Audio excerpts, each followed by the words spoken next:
আসসালামু আলাইকুম প্রিয় দর্শক, কেমন আছেন আপনারা সবাই? আশা করি নিশ্চয়ই ভালো আছেন। সবাইকে স্বাগতম জানাচ্ছি জিবি টেলিভিশনের নিয়মিত আয়োজন শিক্ষাই আলো অনুষ্ঠানে। প্রিয় দর্শক, আজকে আমাদের শিক্ষাই আলো অনুষ্ঠানে অতিথি হিসেবে উপস্থিত আছেন গোলাপগঞ্জের হাজী আব্দুল আহাদ উচ্চ বিদ্যালয় ও কলেজের শিক্ষক ইমরান আহমদ। চলুন দর্শক, আমরা কথা না বাড়িয়ে সরাসরি আজকে আমাদের প্রিয় অতিথির কাছে চলে যাই। আসসালামু আলাইকুম স্যার। ওয়ালাইকুম কেমন আছেন আপনি? জি, ভালো আছি। আজকে আমাদের জিবি টেলিভিশন স্টুডিওতে এসে আপনার কেমন লাগলো? জি, আমার খুব ভালো লাগছে আপনাদের অনুষ্ঠানটা। মাঝে মধ্যে আমার দেখা হয়, খুবই ভালো হয় একটা অনুষ্ঠান। ধন্যবাদ স্যার। তো আমরা আমাদের আজকের আলোচনায় চলে যাই। যেহেতু আপনি আমাদের গোলাপগঞ্জ উপজেলায় শিক্ষকতা করেন, হাজী আব্দুল আহাদ উচ্চ বিদ্যালয়ে আপনার কত বছরের শিক্ষকতা? হাজী আব্দুল আহাদে আমার 7 বছরের শিক্ষকতা। দীর্ঘদিন, প্রায় 7 বছর যাবত শিক্ষকতা দীর্ঘ 7 করছেন। বছর ধরে শিক্ষকতা। আপনার শিক্ষকতা পেশায় কিভাবে আসা, যদি একটু আমাদের দর্শকদের সাথে শেয়ার করতেন। আসলে আমার শিক্ষকতা পেশায় আসার কোনো উদ্দেশ্য ছিল না। আচ্ছা। আমি প্রথমত ছিলাম শহরে, সেখানে লেখাপড়া করেছি, বিভিন্ন সামাজিক কাজে জড়িত ছিলাম। পরবর্তীতে আমার বাবা, আমার পিতা, উনি নিয়ে আসলেন একটি কিন্ডারগার্টেনে।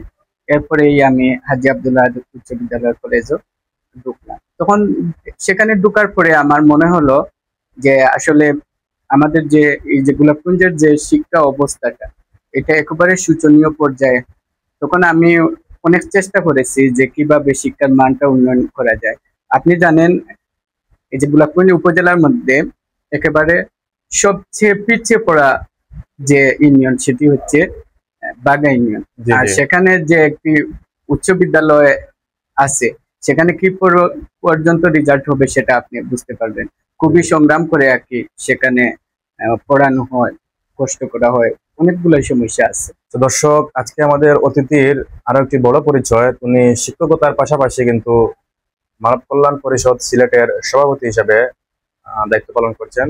তো উনি সামাজিক অনেক কার্যক্রমের সাথেও সবসময় যুক্ত থাকেন। তো চলুন আমরা আবার আমাদের অতিথির কাছে আলোচনায় চলে যাই। আপনি তো দীর্ঘ 7 বছর থেকে গোলাপগঞ্জ উপজেলার বাগায় শিক্ষকতা করছেন। তো এই 7 বছরে আপনার গোলাপগঞ্জের শিক্ষা ব্যবস্থা নিয়ে কতটুকু অভিজ্ঞতা, বা বর্তমান শিক্ষা ব্যবস্থাটা গোলাপগঞ্জের যদি একটু তুলে ধরতেন। আপনাকে অসংখ্য ধন্যবাদ একটি যুগ উপযোগী প্রশ্ন করার জন্য। আসলে এই যে গোলাপগঞ্জ যেটি, এটি পুরো বাংলাদেশের মধ্যে একটি ঐতিহ্যবাহী একটি উপজেলা, যেটা যে উপজেলা আর কোনো বাংলাদেশের মধ্যে অন্য কোনো জেলায় নেই। আমাদের যে থানা, এই থানার যে পরিচিতি অন্য জেলাও নেই। আপনি বলবেন কিভাবে যে এখানে আপনি যদি দেখেন, বিডিআর এর সাবেক 3 জন, বর্তমানে বিজেপি জি জি। বর্ডার গার্ড 3 জন প্রধান এই গোলাপগঞ্জের মানুষ, সেনা প্রধান এই গোলাপগঞ্জের মানুষ, শিক্ষা সচিবও আছেন, এরপরে আসাম পিরিয়ডে শিক্ষা মন্ত্রীও ছিলেন গোলাপগঞ্জের। অনেক বড় ব্যক্তিবর্গ এবং শিক্ষার দিক দিয়ে সব ডিপার্টমেন্টেই গোলাপগঞ্জের মানুষ। কিন্তু বর্তমানে যে গোলাপগঞ্জের অবস্থা, আমি বলতে গেলে 2010-এর পর থেকে এই অবস্থা। এখন যে শিক্ষা কি বলবো, একেবারে নিম্নে পর্যায়ে চলে গেছে গোলাপগঞ্জ। প্রাথমিকও শেষ, মাধ্যমিকও শেষ। আপনি দেখেন, যেখানে পুরো বাংলাদেশের মধ্যে প্রথম পজিশন যে উপজেলা, সেখানে একটিবার রেজাল্ট দেখেন, আপনি মাধ্যমিকের রেজাল্ট দেখেন, উচ্চ মাধ্যমিকের রেজাল্ট দেখেন, সেখানে এসএসসি পরীক্ষা 2024-এ গোলাপগঞ্জের উপজেলার রেজাল্ট ছিল 66%। সেখানে সিলেট বোর্ডের রেজাল্ট থেকে অনেক নিম্নে। বর্তমান 2025, সেখানে 2025 সালে গোলাপগঞ্জ উপজেলার রেজাল্ট 73%। এটা একটি অবাক কাণ্ড, যেখানে এত শিক্ষিত এরিয়া, সেখানে এই রেজাল্টটা এত পিছনে হওয়ার অনেকগুলা কারণ আমি মনে করি, অনেকগুলা কারণ আছে। যে কারণগুলোর কারণে এই সমস্যাটা হচ্ছে, আপনাকে বলি যে একটা উচ্চ বিদ্যালয় বা একটা স্কুলের রেজাল্টের জন্য আপনার 4 শ্রেণী দায়বদ্ধতা আছে। প্রথমত হচ্ছে ছাত্র, শিক্ষক, অভিভাবক, কমিটি। এই 4 শ্রেণীর সমন্বয়ে হচ্ছে বিদ্যালয় পরিচালিত হয়। জি জি, এই সমন্বয় হচ্ছে রেজাল্ট। আমাদের এই 4টি শ্রেণীর মধ্যে এই গোলাপগঞ্জ উপজেলায় অনেক ঘাটতি রয়েছে। প্রত্যেকটা শিক্ষকেরও ঘাটতি রয়েছে, শিক্ষার্থীদেরও ঘাটতি রয়েছে, অভিভাবকেরও ঘাটতি রয়েছে, কমিটিরও ঘাটতি রয়েছে, যার কারণে আমাদের এই উপজেলার শিক্ষা ব্যবস্থাটা অনেক পিছিয়ে।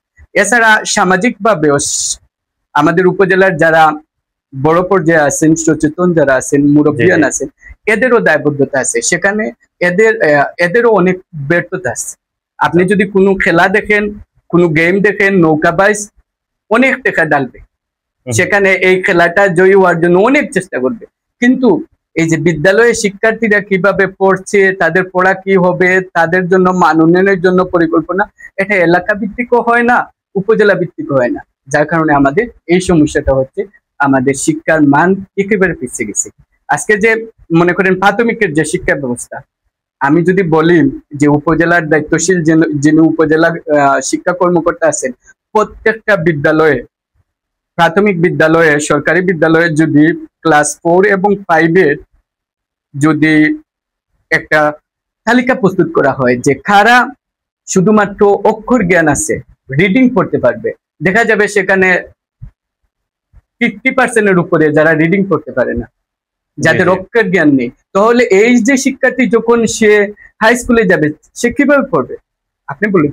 আমি যেটা মনে করতেছি আপনার এই আলোচনার উপরে, বর্তমান পরিস্থিতিতে দেখা যায় যে যারা বিশেষ করে হাই স্কুলে লেখাপড়া করতেছে, প্রতিটা শিক্ষার্থীর একটা উদ্দেশ্য হচ্ছে কিভাবে আমি পরীক্ষায় পাশ করব, আমি কিভাবে শিক্ষা অর্জন করব, জ্ঞান অর্জন করব, এই দিক থেকে কিন্তু ওদের মানে আগ্রহটা একটু কমে যায়।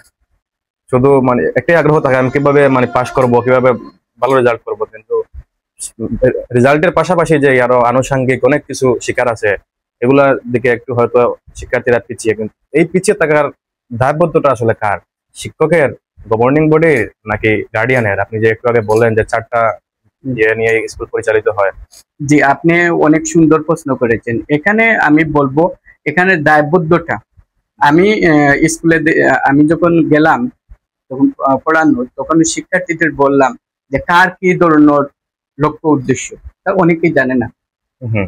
এখন আপনি যদি একটা বিসিএস ক্যাডার হন, ক্লাস 8 থেকে তারা প্রস্তুতি নিয়ে নেয় বিসিএস ক্যাডার কিভাবে হবে, কি কি পর্যায়ে মানে অনুসরণ করলে বিসিএস ক্যাডার হবে, সে 8 থেকে পরিকল্পনা করে। কিন্তু আমাদের এখানেও কোনো পরিকল্পনা নেই, বেশিরভাগ ছাত্রদের পরিকল্পনা নেই, এটা ছাত্রদের ব্যর্থতা। আপনি যে প্রশ্নটা বলেছেন যে কার ব্যর্থতা দায়ী, আমি বলবো এখানে 4টি বিভাগই দায়ী: ছাত্র, শিক্ষক, অভিভাবক এবং কমিটি। কিভাবে দায়বদ্ধতা আছে আমি বলি।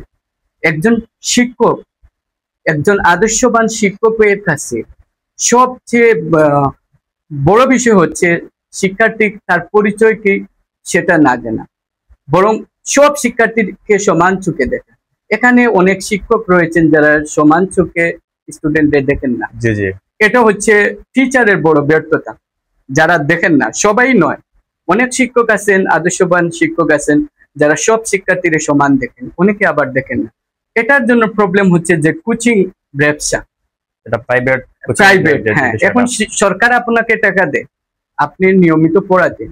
এখন আপনি যদি সকাল 7টা থেকে কয়েকটা বেস আপনি পড়িয়ে পেলেন, অনেক সময় এই টাইমের পরেও পড়ানো হয়, 10:30 পর্যন্ত পড়ানো হয়। এখন যদি এই টিচার সকাল থেকে যদি কোচিং নিয়ে ব্যস্ত থাকে, সে মূল যে পড়া, সিলেবাসের যে পড়াটা, সেটা কিভাবে পড়াবে? সারাদিন স্কুলে কিভাবে গাইড করবে? তার পক্ষে, সে তো একজন মানুষ, তার পক্ষে সম্ভব নয়। এখানে হচ্ছে সে তার কোচিং ব্যবসা চালিয়ে যাচ্ছে, আবার কি করছে, আবার সে স্কুলে পড়াইতেছে, যার কারণে এটা ঠিক মতো সে সার্ভিস দিতে পারছে না, এটার দায়িত্ব পড়ছে শিক্ষার্থীদের উপর। আরেকটি কথা আমি বলে রাখি যে যেহেতু অনেক টিচার আছেন যারা কোচিং ব্যবসায় জড়িত, তারা কোচিং নিয়ে ব্যস্ত থাকে, এখানে টিচারের কাজ হয়ে যায় যে আমি কিভাবে ছাত্রদের শুধুমাত্র পাশের জন্য পড়াবো, তাকে যে অতিরিক্ত পড়ানো, তাকে সমাজ সম্পর্কে শিক্ষা দেয়। শিক্ষা তো হচ্ছে একজন আদর্শ নাগরিক কিভাবে গড়ে ওঠা যায় সেই বিষয়ে সে জ্ঞান দিতেছে না। সে তার কোন রকম পড়ালেই হলে, তার সাবজেক্টে পাস করলেই সে ধন্যবাদ পাওয়া যাবে, এর জন্য সে ছাত্রদের ঠিক মতো গাইড দেয় না। আর এখানে আমি বলবো যে আমাদের যে প্রধান প্রবলেম, যে সমস্যাটা আমাদের এই যে গোলাপগঞ্জে, সেখানে প্রথমত শিক্ষার্থীদের দায়বদ্ধতা অনেকটা বেশি। আজকে একটা ক্লাস চলতেছে, বিদ্যালয়ে সে ঠিক মতো আসতেছে না। জি। একটা শিক্ষার্থীর 100%-এর মাঝে 50%-এর উপরে সে অনুপস্থিত, সে কিভাবে বুঝবে? প্রশ্ন, এই দায়িত্বটা কার? সে ঠিক মতো আসে নাই। আমি বলে যে আমার একটি বাগ্নি ছিল, তো সে কি করে, সে দেখতাম মসজিদে যাওয়ার সময় খুব কান্নাকাটি করে, সে মসজিদে যায় না, জুড়ে নেওয়া যায় না। হঠাৎ একদিন গিয়ে দেখি সে ঠিক মতো যাচ্ছে। আমি বুঝতে পারলাম না কিভাবে। আমাকে বলতেছে, মামা কখন সময় হবে, আসরের নামাজ কখন হবে, আমি মসজিদে যাব। কি তখন বুঝলাম যে এই বাচ্চাটা একসাথে কয়েকদিন মসজিদে গেছে, যাওয়ার পরে একটা রেগুলারিটি অনুসরণ করছে, এরপরে তার একটা আগ্রহ সৃষ্টি হয়েছে এই জায়গাটা। এরপরে সে এখন প্রতিদিন যাচ্ছে, যাওয়ার চেষ্টা করতেছে। এখানে হচ্ছে অভিভাবকের দায়বদ্ধতা। আজকে বিদেশে আপনি দেখেন, ইউরোপ দেখেন, অন্যান্য দেশে দেখেন, তারা কিন্তু বাচ্চাদের কোনো অবস্থাতে বিদ্যালয় অ্যাবসেন্ট করায় না। তারা যে সময় সরকারি ছুটি থাকে বিদ্যালয়ে, ওই সময় তারা বেড়ানি যায়। তো আমি অনেক মিটিং এ বললাম অভিভাবকদের যে সময় সরকারি বন্ধ তো অনেক, আপনারা দেখতেছেন এখন সরকারি বন্ধ হচ্ছে 2 দিন, সপ্তাহে 2 দিন, এছাড়া অসংখ্য বন্ধু আছে। সেই সময় যদি তারা চলে যেত তাদের বাপের বাড়ি বা বিভিন্ন বেড়ানিতে আত্মীয় স্বজনের বাড়ি, তখন ছাত্রটার কি হতো না, অ্যাবসেন্ট হতো না। তখন আমাদের এই উপজেলার মধ্যে যে সময় সে বারবার বিভিন্ন জায়গায় বেড়ানি যায়, স্কুল বন্ধ করে, তখন তার রেগুলারিটি বন্ধ হয়ে যায়, তখন তার বিদ্যালয়ে যেতে আর ভালো লাগে না। সে যখন বিদ্যালয়ে নিয়মিত যায় না, তখন কি হয়, তখন সে পড়া থেকে অনেক পিছিয়ে যায়, তখন এটা একটা বড় ঘাটতি পড়ে। আর এর জন্য আমি দায়ী মনে করি অভিভাবক যদি সচেতন থাকতো তাহলে তারা ঠিক মতো বিদ্যালয়ে নিয়মিত দিত। এই প্রসঙ্গে আমি আপনাকে আরেকটা প্রশ্ন করতে যাচ্ছি। আমরা এখন দেখতে পাচ্ছি তো বিভিন্ন স্কুল কলেজ এমপিওভুক্ত বা সরকারিভুক্ত যেটাকে বলে হয়ে যাচ্ছে আস্তে ধীরে। তো আবার কিন্তু অনেক শিক্ষা প্রতিষ্ঠান বেসরকারি পর্যায়ে এখনো আছে, প্রাইভেটলি ব্যবস্থাপনা করা হচ্ছে। তো সরকারি আর বেসরকারি স্কুল কলেজের মধ্যে পার্থক্যটা কিরকম, বা কোন মানে কোন ক্ষেত্রে শিক্ষার্থীরা ভালো গাইড পায় বলে আপনি মনে করেন? এখানে আমি বলবো যে কিন্ডারগার্টেন যেগুলা রয়েছে ওরা খুব বেশি গাইড দেয়। বেসরকারি পর্যায়ে বেসরকারি যারা কিন্ডারগার্টেন রয়েছে ওরা খুব বেশি গাইড দেয়, নিয়মিত বাচ্চাদের পড়াশোনা করায়। আচ্ছা, ওদের দায়বদ্ধতা থাকে, যার কারণে এই বাচ্চাগুলা ভালো থাকে। আর প্রাইমারি যে সমস্যাটা, সরকারি যেটা সরকারি আসলে তারা মনে করে সরকার তো বেতন দিচ্ছে, অনেক সময় ঠিক মতো গাইড দেয় না, যার কারণে কি হচ্ছে, না পড়ালেও আমি বেতন পাচ্ছি, পড়ালেও বেতন পাচ্ছি, না পড়ালেও বেতন পাচ্ছি, যার কারণে কি হচ্ছে, যার কারণে বাচ্চারা এখন চিন্তার মুখী হয়ে যাচ্ছে। এখন আমার প্রশ্ন, সরকারের কোটি কোটি টাকা, হাজার কোটি টাকা প্রাইমারিতে ইনভেস্ট করে করতেছে, সেখানে আপনি গিয়ে দেখেন গোলাপগঞ্জ উপজেলাতে অনেক প্রাইমারি প্রতিষ্ঠানে মনে করেন শিক্ষক 5 থেকে 6 জন 7 জন আছেন, সেখানে শিক্ষার্থী 30-35 জন, অনেক কম, 50-এর নিচে আছে। তো তারা কি ভালো করে পড়ালে সেখানে শিক্ষার্থীদের পাস করানো যেত না? তাহলে শিক্ষার্থীরা কেন কিন্ডারগার্টেনে যাবে? এটা প্রশ্ন। আমি মনে করি যে এরিয়ার প্রাথমিক বিদ্যালয় আছে এবং পার্শ্ববর্তী কিন্ডারগার্টেন আছে, এখানে এই প্রাথমিক বিদ্যালয়ের শিক্ষকরা চরমভাবে দায়ী। ওনারা অনেক ধরনের ফেসিলিটি পাচ্ছেন, এরপরে আপনি জানেন বাচ্চারা উপবৃত্তি পায়, আরো নানান ধরনের সুবিধা দিচ্ছে। এই সুবিধা দেখে তারা কেন কিন্ডারগার্টেনে যাবে? যদি প্রাইমারিতে সেই ধরনের পড়ানো হতো, আমি আগেই আপনাকে বললাম ঠিক না থাকলে তো অবশ্যই যাবে, সে অবশ্যই যাবে। আপনি দেখেন, আমি একটি কথা বলি আপনাকে, দিল্লির অরবিন্দ কেজরিওয়াল, আম আদমি পার্টি, উনি যখন দিল্লির মুখ্যমন্ত্রী হলেন, দিল্লি আসলে যেটা কেন্দ্রশাসিত অঞ্চল, মুখ্যমন্ত্রী হলেন, উনার দল পাস করলো, উনি এমন প্রসেস করলেন প্রাইমারি বিদ্যালয়গুলা, এই যে ক্লিনিক গুলা, তখন মানুষ ধীরে ধীরে প্রাইভেট বাদ দিয়ে সরকারিতে চলে এসেছে। আমরা যদি মানে একইভাবে প্রসেস অনুসরণ করি, যে প্রাইমারিতে ভালোভাবে গাইড দেই, এরপরেও যদি একটা প্রাইমারিতে যদি দেখা যায় 50টার নিচে স্টুডেন্ট আছে, আমার মনে হয় সেই প্রাইমারিটা বন্ধ করাই ভালো। ঠিক আছে, ওরা গড়ে গড়ে গিয়ে যদি বাচ্চা নিয়ে আসে, কিন্ডারগার্টেনে না গিয়ে যদি প্রাথমিকে ভালো করে পড়ানো হয়। এখন আপনাকে বলি, একটা বাচ্চা যখন দেখতেছে মায়ের সে রিডিং পাচ্ছে না, সে রিডিং করতে পারে, সে কেন প্রাইমারিতে দিবে? সে তো কিন্ডারগার্টেনে দিবে। তবে এখন আশার আলো হচ্ছে, বর্তমান ইউনূস সরকার খুব কড়া পদক্ষেপ নিয়েছেন। উনি পদক্ষেপের মধ্যে অন্যতম একটা নিছেন যে, আমি যতটুকু শুনেছি, যে কিন্ডারগার্টেনে এখন আর বৃত্তি দেওয়া হবে না, বৃত্তি 5ম শ্রেণীতে বৃত্তি দেওয়া হবে না, প্রাইমারিতেই যারা পড়াশোনা করবে তাদেরকে দেওয়া হবে। এটা একটা ভালো একটা উদ্যোগ। আর এবং অনেক আরেকটা শুনেছি যে 50-এর নিচে ছাত্র হলে সেখানে প্রাইমারি বন্ধ করে দেওয়া হবে। তো এগুলা আরো অনেকগুলা প্রসেস হচ্ছে, যেগুলা এই যে সকাল 10টার ভিতরে যে টাইম আছে, টাইমের ভিতরে এসে ভিডিও করে দেওয়া লাগে উপজেলাতে, তো ভালো একটা স্বাক্ষরও দেওয়া লাগে। রেগুলার রুটিন বা রেগুলার জি জি, এটা আবার মাধ্যমিকেও করা হয়েছে, হাই স্কুল পর্যায়ে করা হয়েছে, এটা আমি ধন্যবাদ জানাই। তবে আমি প্রশাসনকে গোলাপগঞ্জ উপজেলার যে শিক্ষা কর্মকর্তা প্রাথমিক এবং উচ্চ মাধ্যমিক, আমি তাদের কাছে বলবো যে আপনারা যে উদ্যোগটা নিছেন এটা অনেক ভালো। এই যে শিক্ষকরা নিয়মিত যাচ্ছেন কিনা সেটা যাচাই করতেছেন, আমি মনে করি এটা ভালো। তবে আমি মনে করি যে আপনারা যাচাই করুন একজন প্রতিনিধি দিয়ে সারা গোলাপগঞ্জ উপজেলা, বিশেষ করে প্রাথমিকে, যে কতজন স্টুডেন্ট, মনে করেন স্টুডেন্ট 100, সেখানে যে কতজন স্টুডেন্ট রিডিং পড়তে পারে, বাংলা পড়তে পারে, ইংরেজি পড়তে পারে, সেটা কি পর্যন্ত স্টুডেন্ট পড়তে পারে সেটার একটা তালিকা তৈরি করুন। তখন দেখা যাবে যে আমাদের মান ভালো হবে। আর টিচাররা, প্রাথমিকের টিচাররা খুব পরিশ্রম করে ওরা লেখাপড়া করাবে। তখন যে সময় বুঝবে যে উপজেলার থেকে একটা দায়িত্ব দেওয়া হয়েছে একজন শিক্ষককে, যে উপজেলা পর্যায়ে প্রত্যেকটা স্কুলে স্কুলে গিয়ে কত ছাত্র রিডিং পড়তেছে সেই তালিকা, তখন তারা পড়াবে, তখন আমাদের পড়ার উন্নতি হবে। তাই শিক্ষক যে নিয়মিত আসছেন এটা ভালো। এর চেয়ে বড় ভালো হচ্ছে যে প্রত্যেকটা স্কুলে পরিদর্শন করে যে কি পর্যন্ত শিক্ষার মান এগিয়ে যাচ্ছে সেটা খুঁজে বাইর করে। এখন তো আমরা দেখতেছি যে পিএসসি নাই, সেখানে তো শিক্ষকরা পিএসসি বন্ধ হওয়ার পরে অনেক প্রাইমারি স্কুলের টিচাররা আর পড়াচ্ছে না ঠিক মতো।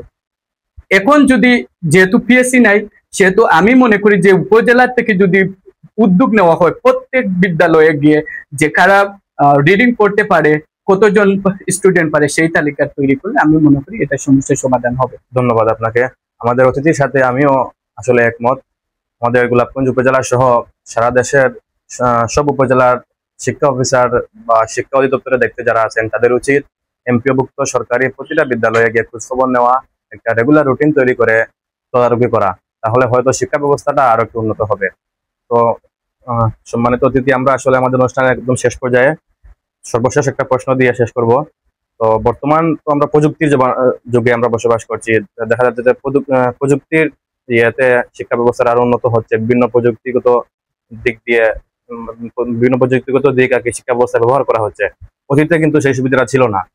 তো বর্তমান প্রযুক্তিগত শিক্ষা আর অতীতের শিক্ষার মধ্যে কি পার্থক্য আপনি দেখেন, বা বর্তমানে প্রযুক্তিগত শিক্ষায় শিক্ষার্থীরা কিভাবে হচ্ছেন? আসলে এখানে আমি দ্বিমত করি। আচ্ছা, প্রথমত কেন দ্বিমত করি, করোনার সময়, এই যে করোনার সময় সরকার, আগের সরকারি শিক্ষা মন্ত্রণালয়ে যে সম্পূর্ণ অনলাইনে পড়ার ব্যবস্থা করেছে, সেই পড়ার ব্যবস্থা করার কারণে শিক্ষা ব্যবস্থা 12টা বেঁচে গেছে। আমাদের এই দেশ আর ইউরোপ সমান নাই। আমাদের দেশ, মনে করেন আপনি প্রযুক্তিতে পড়া দিলেন, মোবাইলে, ইন্টারনেটে, সে নানান ধরনের বিভিন্ন ওয়েবসাইটে ঢুকবে, বিভিন্ন গান, বিভিন্ন ধরনের সাইটে ঢুকে যাবে, সে পড়বে। এটা অভিযোগ বারবার আসতেছে বিভিন্ন অভিভাবক মিটিং এ। শুধুমাত্র একটাই অভিযোগ যে বাচ্চারা কি করে মোবাইল নিয়ে বিভিন্ন গেমস খেলে, ফ্রি ফায়ার, পাবজি, এই ধরনের গেমসে আসক্ত হয়ে যায়। তা আমি মনে করি যে অনলাইন থেকে আমরা আগের পদ্ধতিতে যেভাবে শিক্ষাটা, ওটাকেই ওটাকেই সর্বোচ্চ গুরুত্ব দেওয়া ভালো, বিশেষ করে গ্রামাঞ্চল যেগুলা আছে এগুলা। ধন্যবাদ আপনাকে। সুপ্রিয় দর্শক, আমরা আমাদের অনুষ্ঠানের একেবারে শেষ পর্যায়ে। আশা করি আমাদের আজকের অতিথির মাধ্যমে আমরা বিস্তারিতভাবে বর্তমান শিক্ষা ব্যবস্থা নিয়ে আপনাদের সামনে একটি গুরুত্বপূর্ণ এবং ভালো আলোচনা তুলতে পেরেছি। তো সুপ্রিয় দর্শক, আসলে শিক্ষার্থীদের উদ্দেশ্যে আমি বলতে চাই, শিক্ষার শেখর দিতে হলেও কিন্তু এর ফলটা সুমিষ্ট। তো আপনারা সবাই চেষ্টা করবেন শিক্ষক, অভিভাবক সবার কথা মতো চলতে, সবার গাইড অনুযায়ী চলতে। সবাইকে ধন্যবাদ। দেখা হবে আগামী কোনো অনুষ্ঠানে। আসসালামু আলাইকুম।